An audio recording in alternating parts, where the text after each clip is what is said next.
Don't waste time. Don't waste my time. Don't waste your time. Don't waste time of anybody around you. Now, people are doing something that is incredibly stupid, and it's happening all the time, always. You'll see them talk, like doing word for word, but they're actually saying nothing. Don't be like that. Don't be talking, not saying anything. When you speak, make sure that you communicate a lot with very little. In today's episode, we're going to dive in why that happens, how it happens, and how you can actually captivate your audience, both by speaking but also musically. And I'll even reveal a surprise at the end of the episode, so stay tuned and let's go.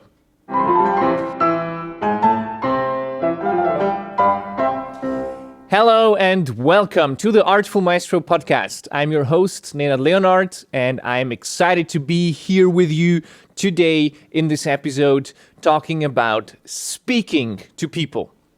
When I'm talking about speaking, when I'm talking about speech, I don't only talk about what I'm doing right now, using my mouth, but I also talk about musical speech. And that for us as classical musicians is crucial. So you know that in this podcast, we are talking about all the things that are important for classical musicians in the 21st century. How to build our careers, how to use the new technologies, how to use the latest discoveries in personal development, and to go above and beyond to become the best version of ourselves. If you like this podcast and you want to support it, consider visiting the Artful Shop. That's a place where you can actually buy something for yourself, for your musician friends. There's a lot of merchandise like t-shirts, mugs, or anything else that could be interesting, like as a small gift or a token for, like a birthday or Christmas or something. And you can also just contribute also there directly to the podcast. All the earnings from there go into funding this podcast and this project, which is aiming to help classical musicians worldwide with all the knowledge that we have accumulated from the latest developments.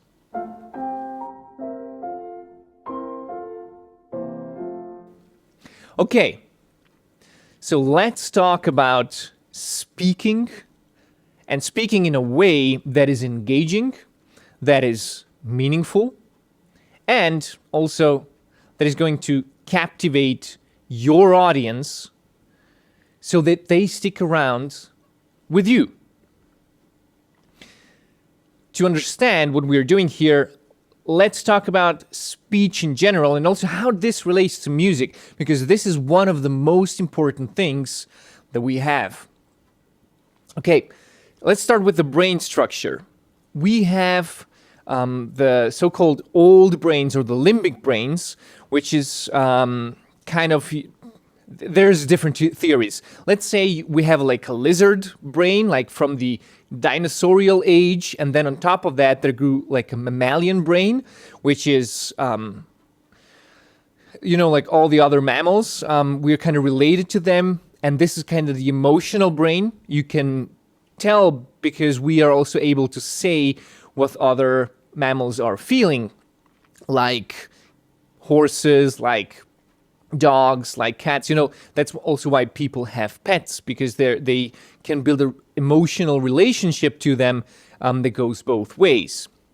And then on top of that, we have like the neocortex that grew in the last couple 100,000 years or so, which is our rational thinking, which kind of developed our form of speech, our ability to think in an abstract way, to use symbols, to build actually everything that we've built today, right?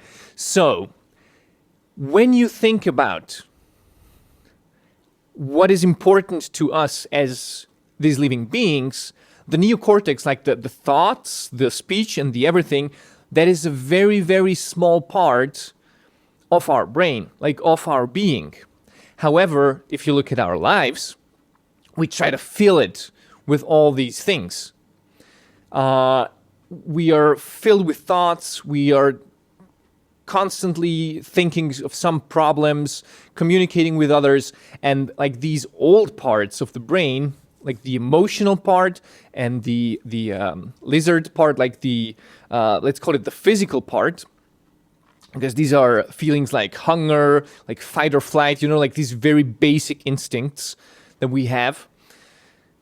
Well, we don't take those into account, and we also pretend like they don't exist, if we are being honest, right? How we live is kind of like, I'm very rational, I'm very logical, I don't do stuff that's stupid or illogical. And then when something happens, when we kind of lash out emotionally, or when we feel like super threatened and run away from somewhere, or like get paralyzed in a situation where you're not supposed to do that, then we rationalize. So we use the neocortex, the latest part of our brain, to explain to ourselves why we didn't do a logical thing. Oh, because this or because that, and then we always find a reason so that we can pretend that we're still logical. Fact of the matter is, we are not. There is this really deep part of the brain that runs us completely, all day, every day. And if we're being honest, we're kind of on autopilot, and all our thoughts are subservient to the emotions that we have. Very quick example. If you're angry, you're not going to have constructive thoughts. Like, let's say you are in a state of anger and you feel that anger. We can actually see on CT scans that your brain is firing differently in these situations, and that you are being completely a different person when that is happening. And once that anger goes away and you go into another state, let's say contentment, well, then your brain again works differently. And that is why they have this saying of, don't ever do something, like don't make major life decisions when you are not in your best state.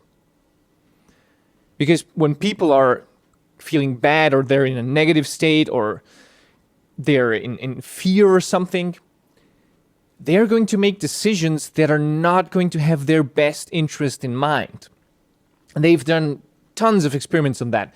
You don't see reality as it is if you are in a state of anger, or if you're in a state of fear, or any kind of these negative emotions, let's say guilt or shame or aggression, trying to one-up somebody. You're never going to do really constructive decision that is going to benefit you for the rest of your life. Like, you are going to do a decision, but let's be honest, it's going to be emotional, and it's not going to be very logical, and it's not going to benefit you in the way that you think it would.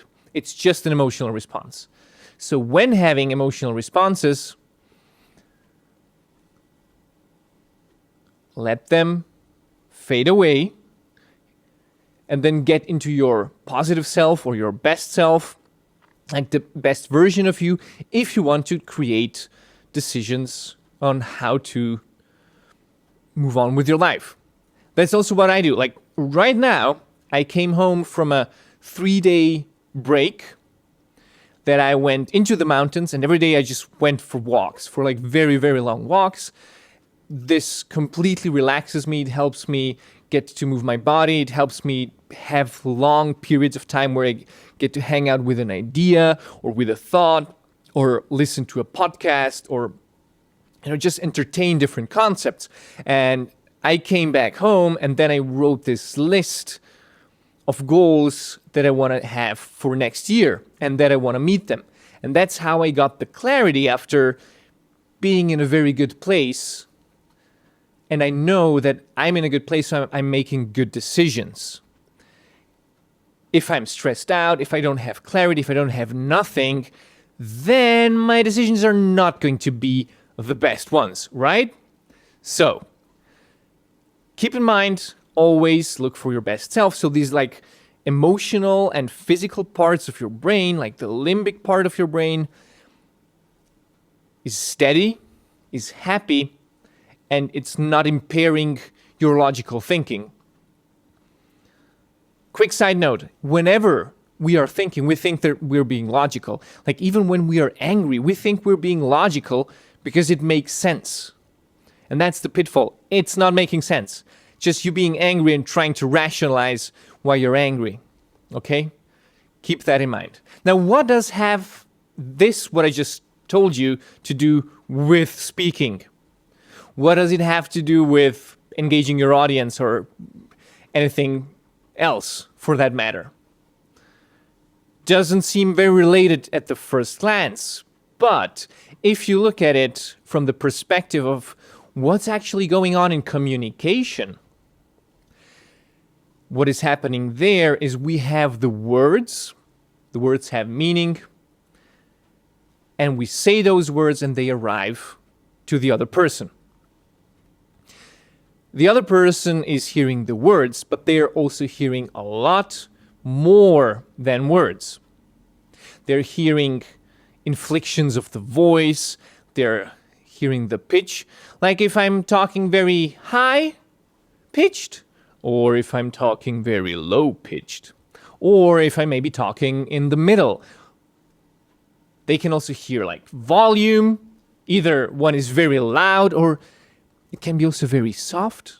You know, like there's a lot of people that just kind of talk not too loud because that's not okay, and so on. So there's a lot more information than just the words that we are saying. And because we are these dinosaurial beings evolved into mammals that communicate on an emotional level with each other, that started to use language for communicating, in our world where we pretend like everything is rational, we think that, okay, if I just say the right words, it's going to work out. Always, by the way, keep in mind, translate this to the podcast theme. When I say if I say the right words, I also mean if I play the right notes. Right? It's the same thing when you have a piece of music in front of you and you start playing it. The notes that are there are just the words. But you as the player give meaning to them. What they actually communicate in addition to just the pitch and the duration and everything else. And we're looking into that right now. So just keep in mind when I talk about words, when I talk about speech, I'm also talking about music as a speech. Okay. So I'm talking to someone, they hear the words. And in our society, as I've said, we are so used to just trying to keep the meaning. Be rational. Okay, these are the words, so this person means that. Period. And that's not true, because we have all these other parts of the communication coming with it. And there's different levels to communication, and the words, like the content of the words, that's just the surface level. That's the surface level that you can, send also by a text message. You can write it in an email. You can now interact a lot with AI with these types of words, with these types of things, right? And it's kind of superficial. Now, you will have already noticed that when people are in a different emotional state, now we're going a little bit deeper, they are using different kind of words. The constellations in their sentences, they are structured a little bit different. And I think also that's very interesting when you do it with AI. When you ask it to be in a certain emotion or say something, you can really tell that it's adapting human speech and human emotion to the information of the words. So you can use different words, you can structure it differently, and then you get like a different emotional feel from the text that you would be reading. And then we have the next part, which is the emotional part, but not in the choice of words, but in the expression. So you have the expression of the voice, you have the expression of the body language, like how much this person moves, if they are very outgoing or if they are very like slouched down and maybe not as loud. You have so many finer aspects of, you can have like someone being very happy and being very upbeat and just wanting to tell something. Or you can have someone who is very kind of, life is hard and I'm just trying to get by and I'm not really into that. Or you can have somebody who's like really angry and trying to just go at people and just like shake them up and just be right all the time. So you have very many different emotions and inflections that you can do with your voice. And this is all being communicated at the same time. And think about this as chemistry. When you meet someone, when you meet new people, when you're networking, when you're out on dates, I don't know. When you see them, you can very quickly, without even listening to them, telling their life story or saying the actual words, like, again, our brain is, okay, I'm trying to understand the words, but subconsciously, we are checking out the body language, we are checking out what's being communicated on an emotional level. We're being communicated of what's being communicated, where this person is at, like the social status. You will also see that's like a different aspect. And this makes the expression to us. This gives us the idea of, oh, I like this person, I can connect with them, or this is not for me. Get out of here. And so this communication, this subtext, this is not the words, but what is being communicated, that will make or break a communication with someone. And first of all, so few people are aware of that. Almost no one understands this, except for professional communicators. But even then, not all of them. And then you also have some people who are just exceptionally talented at this. But no one, it's so few people, it's basically no one understands this. This is how you communicate. This is what's actually important. This is how you create a connection, not with the words, but with everything else that's going on there. And once you understand that, then you can educate yourself how to start using communication. It's one of the worst things, actually, that if you think about it, we come into this life, we're born, and then we have like this one thing that is so important for our survival, which is communication.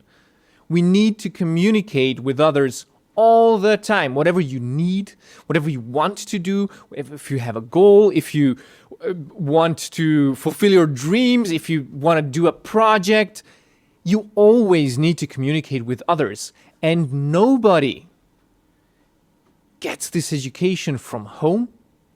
They don't get it from school. It's just, we're born, we're left. Figure it out on your own. Or, people would go like, you just do it like I do it. That's kind of the best way. But it's not. It's kind of a science. And if you look back, people started thinking about that. Like, not all people, but like very few singular people noticed, hey, there's something to it. And let us learn how communication works. like what works, and do that. So here's some good news and some bad news. The good news is this has been really something that's ingrained in us. The way that we tell stories, the way that we listen to stories, the way that we communicate with others, it seems to be like a hardwired thing into us. So the same methods that work today worked 100 years ago, worked 2,000 years ago.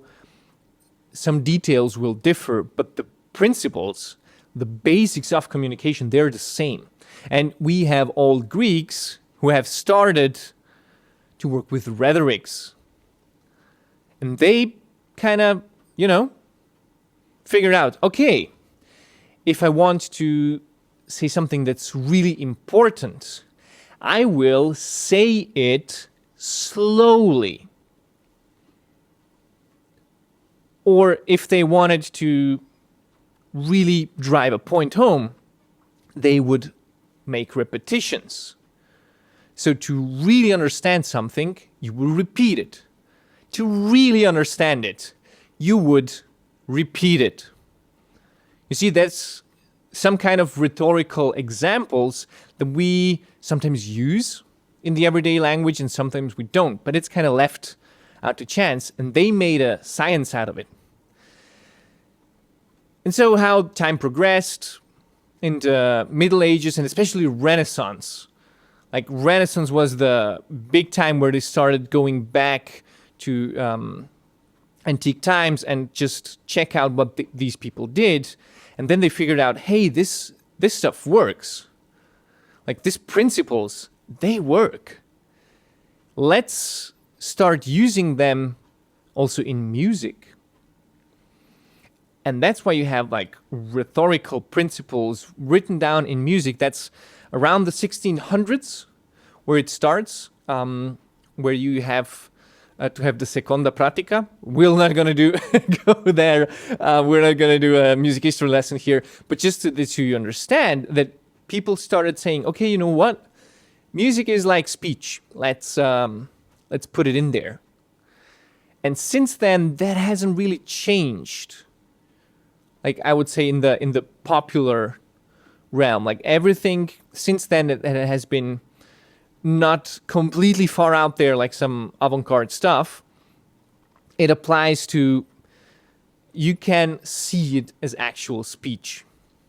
And it works as actual speech, and you can apply elements of rhetorics to it, elements of storytelling, elements of structure, all that kind of stuff, like these very archetypical types of processes that we have.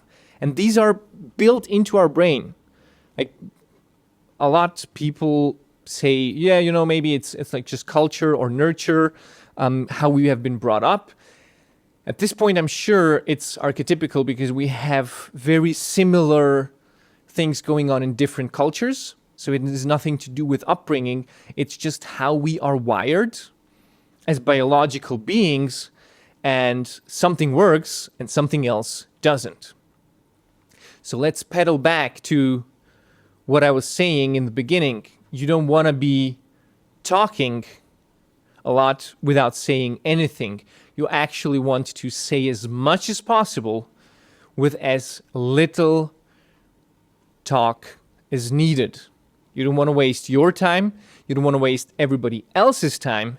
And the reason why people talk a lot, I will go into it right now so that you can really, really understand and to also see it as a very clear red flag once you're in the situation.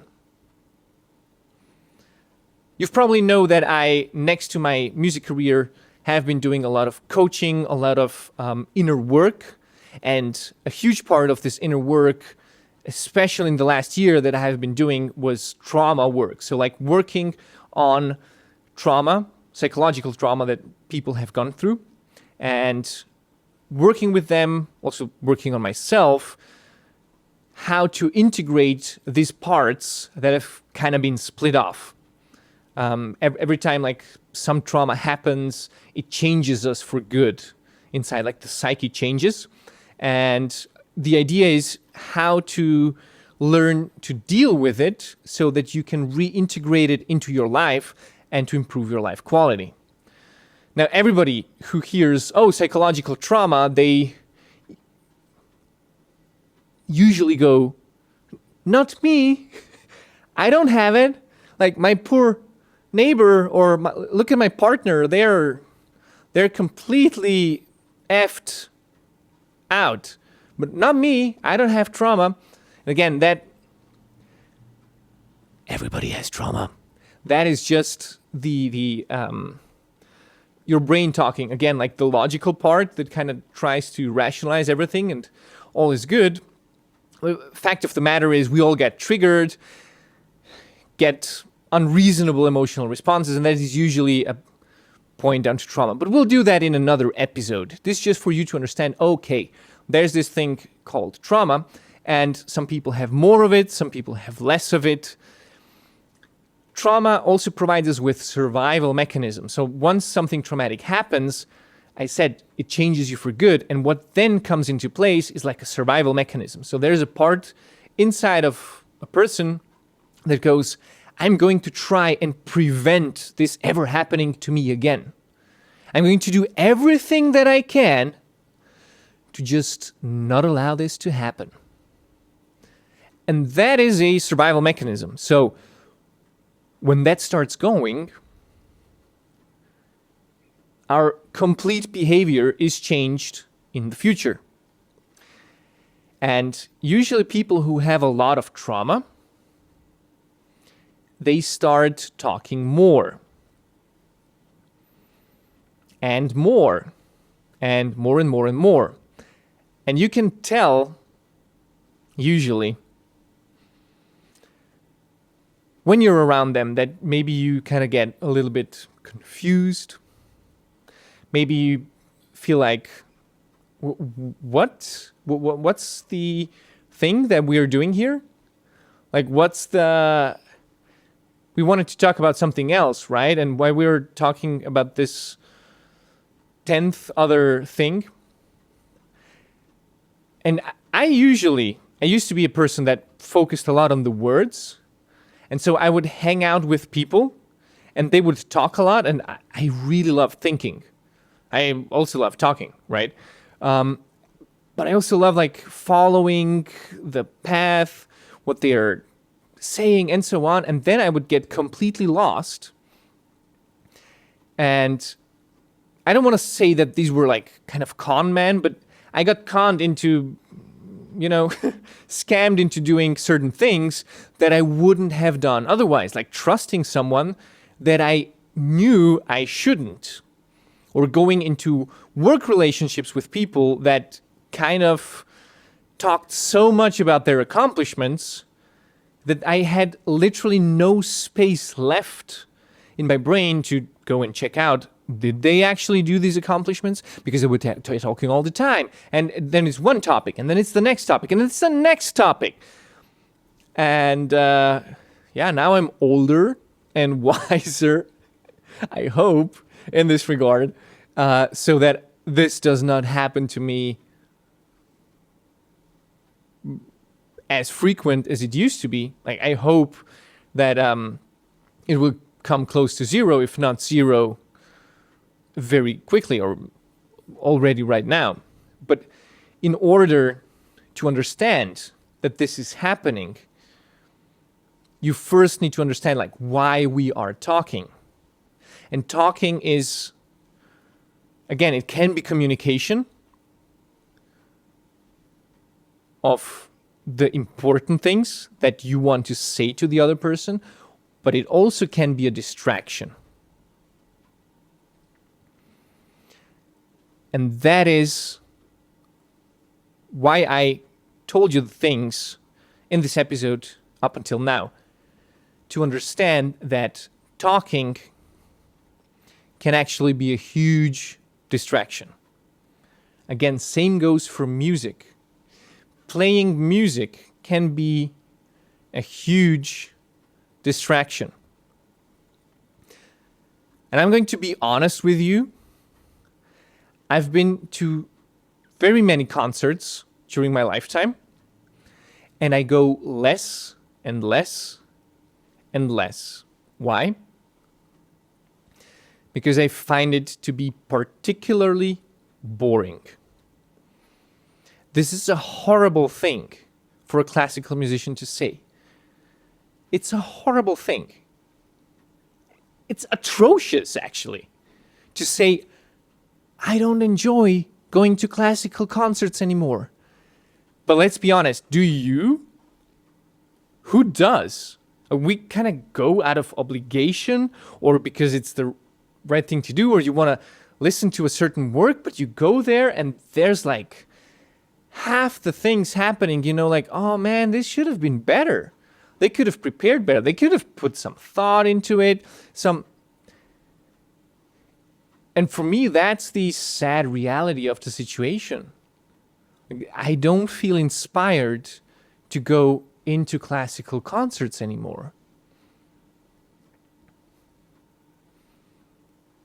Because there's no purpose for me. I go there, and there's a lot of talking on the stage, like they play all the notes and everything that's going on, but they aren't saying anything. It's just empty music. Not in all cases, right? There's some absolutely lovely people out there who do wonderful things. And even, like, this is complete heresy to say, but I've found that there's a couple people that don't even play at that technical level of perfection. However, their performances are completely captivating. And it's a joy to be around and to witness that and be like, I've seen something so special. Like, to understand this moment of presence, like, this is never going to come back. This was a magical moment. One dot in the lifetime of the universe, and I got to be part of that. How cool is that? That's what I'm looking for. Like, that's what I want out of a concert. And kind of how our whole industry is built, how the profession is built, how everybody's like, oh, there's CDs and everybody plays perfect, so let's just focus on playing perfect. People are stressed the hell out of their jobs. I've just recently been in a production where like the musicians, they're supposed to go on stage and play later, they're throwing tantrums. It's crazy. It's crazy. Like, the pressure that's around. And I know because I had that pressure myself.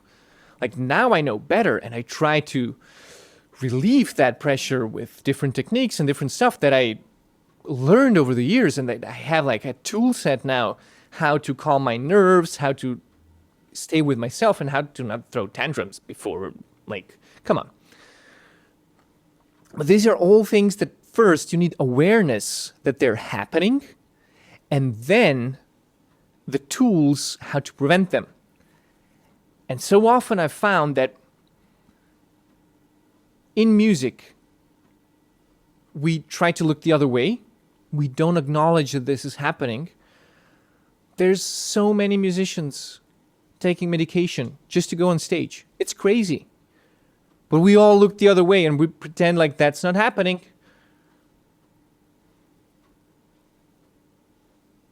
How can we actually change this? Can we move from A to B? And here's a story for you. Here's a story where I found, I always remember this because it's one of the most fascinating things for me. And I think slowly, like now, I've figured it out what it was, because for so long I haven't. It's about Hummel. Hummel was the most famous pianist around Europe. And one evening, he went out to listen to Schubert, play a recital, like a Liederabend, with his good friend Vogel, who was singing. And then there's this citation, this quote from Hummel, where he said, well, I went to this performance, and it's obvious to me that Schubert cannot play the piano, and Vogel can not sing for the life of it. But it was one of the most extraordinary, beautiful experiences that I have had in my life. And I always try to understand, like, okay, you have this very famous, completely educated musician,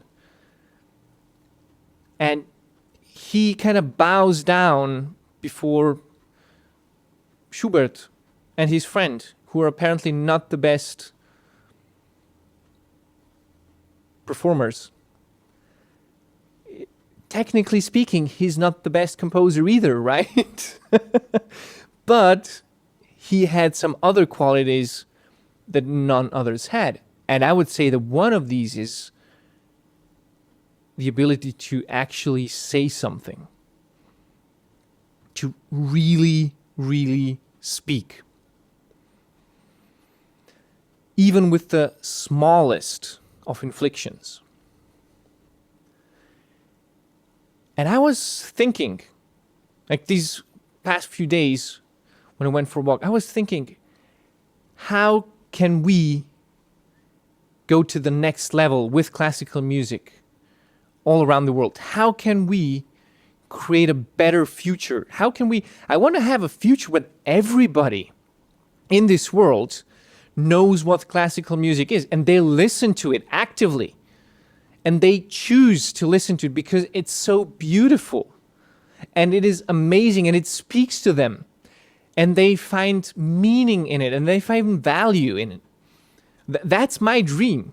Like that, not a little bit of people, or right now we have like 1% of the population. I want everybody to be listening to it. And I was trying to figure out, how can we do that? How can we go and help this succeed? How can we reach everyone with classical music, but not force it onto them, but actually make it so great that people choose to do it?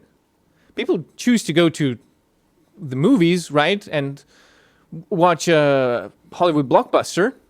You don't have to force them to do that. Why does everybody go like, well, we need to force classical music education, and we need to force this, and we need to make this happen? Like, why don't you just do it in a way where it's so good and it's so appealing that you don't have to force anyone to anything?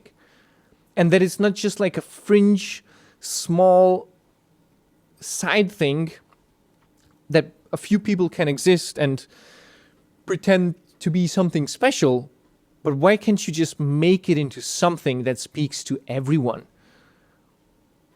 Because back then, that was also kind of their goal, right? To make really meaningful art that speaks. Now we need also to find a different kind of language. Well, first language is to how to make this art speak in itself so that it can be understood. But the second is also how to find a language to speak to these people so they can relate to the art. How can they start relating to the language that's actually expressive?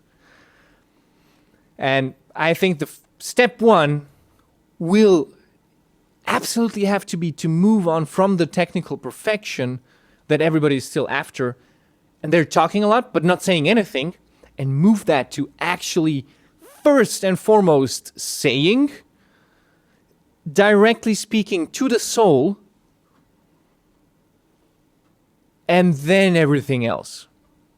And step two is how to build a bridge from that language of expression to anyone who is going to be the listener to it. And if you're able to do both of these things, I am pretty sure you are going to have a solid career as a classical musician, as any type of musician. That is going to be the essence of it. And if we don't, well, we're kind of in this hamster wheel still. Just nothing there is happening. So let's recapitulate everything that we said today, because I promised you in the beginning there is going to be a surprise. And I really, really, really want to share that surprise with you. It's almost Christmas time here when I'm recording it, so that's going to be like a Christmas gift for everyone who wants to receive it, I guess. First, we talked about how our brain is structured and how we have like these physical, emotional, and logical parts that are evolutionary built, and that not what we think is logic is always logic, but it's influenced by our emotions, by all that stuff from the limbic brain. And that also in communication, we oftentimes just focus on the words, but the words aren't really necessarily those that communicate. It's much more this limbic system that is beneath everything, that is communicating a lot. And that's something that can be trained. Like you can actually train so many different levels of communication that you can do. And that's also what professionals do. Now, this also relates to music, where you have, again, music as speech, but also it relates to music in a way where they took figures, like rhetorical figures from the antique and started implementing it in music because it works. Because using certain formulas, they can kind of hijack our brain because we are wired as biological beings in that way so that we can be hijacked. Now, why is it happening that people talk a lot? Reason is being some kind of trauma that they have behind and that they're trying through their talking to not be focused onto what happened. Like, so it's a distraction. It's a lot of distraction. And this is what we have to pay attention to when we are talking. Are we distracting ourselves? Are we distracting somebody else? Because guess what? When you are distracting, that also kind of goes into entertainment, right? This is an addition. Entertainment is kind of there to help people pass the time. And it is a distraction from, let's say, presence or from the things that are really meaningful. Usually people, when they feel empty or when they don't want to think about something or feel something, they go and look for entertainment, like look at yourself. Many of us can't be alone anymore because, well, it's kind of scary alone, so we better add some entertainment on top of that, right? Talking a lot, distraction. Distraction, entertainment. And the solution to all of that is to learn how to speak, to find out what's meaningful to you, and to speak directly with all the different communication levels aligned. And that is going to ensure success on actually very many levels. And here we are for the surprise. I've told you, I've been these last couple days away.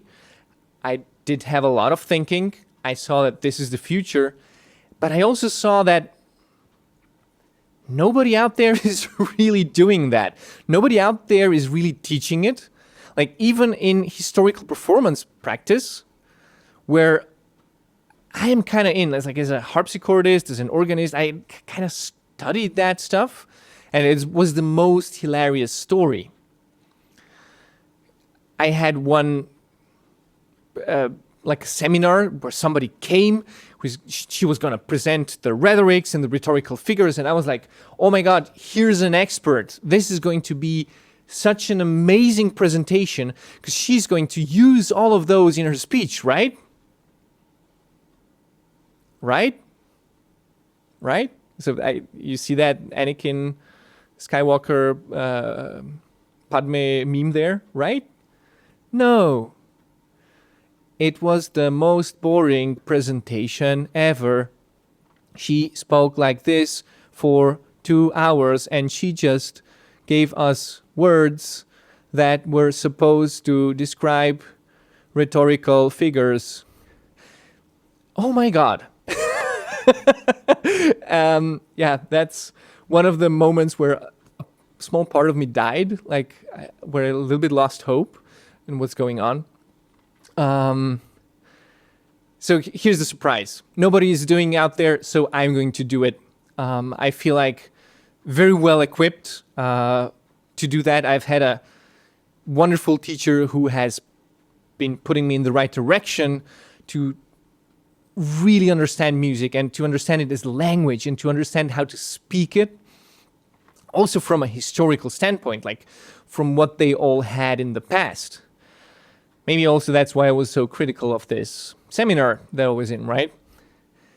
And this is, I think, something that is going to be crucial for us connecting to the audience, but also to understanding music and to creating it. And it's also about what can I contribute, right? I can tell you about the right fingerings, but there is 80 other people who will tell you about the right fingerings. At least, probably 180 or 1,180.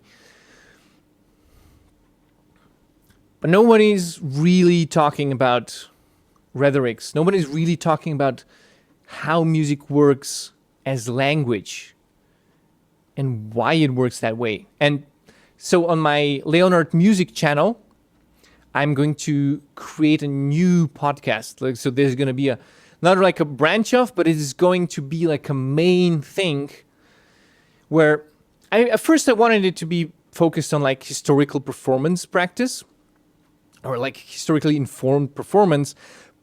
But, again, there's so many other people that can do that and that do that like in universities and whatnot. So I maybe collaborate with them, I maybe not. But what I am surely going to do is to help everyone, not just historically informed practice musicians, but everyone. How to really use music as a language, to make it exciting, to make it awesome, to make people love it. Make music great again. Yeah, and just get into a state of... just go to the next level with this. I mean, I've had enough. I've had enough of perfect performances. I've had enough of boring music. I've had enough of boring concerts. I can't stand it anymore. And people pretend like it's feelings. It's not really feelings. Like you can go so many levels above this. Also so many levels deeper. And that is what we are going to explore in that podcast. So I'll announce it somewhere. I don't know. Just keep it in the back of your head. Leonart Music, there's going to be a podcast around how to speak through music. I hope that you got a lot out today from this episode. I sure was very excited to do it. And I'm very excited to share all of that with you. If you have any ideas, if you have any comments, if you have something that you want to share with me, please make sure and send me an email, drop me a comment, and of course, like and subscribe, right? I thank you very much for your support. This podcast would not be possible without you. So thanks for hanging around. Thanks for learning. Thanks for contributing. Thanks for being on the same way of making beautiful things in this world and contributing to it. I really appreciate it. I appreciate you. And I wish you a good time till the next episode.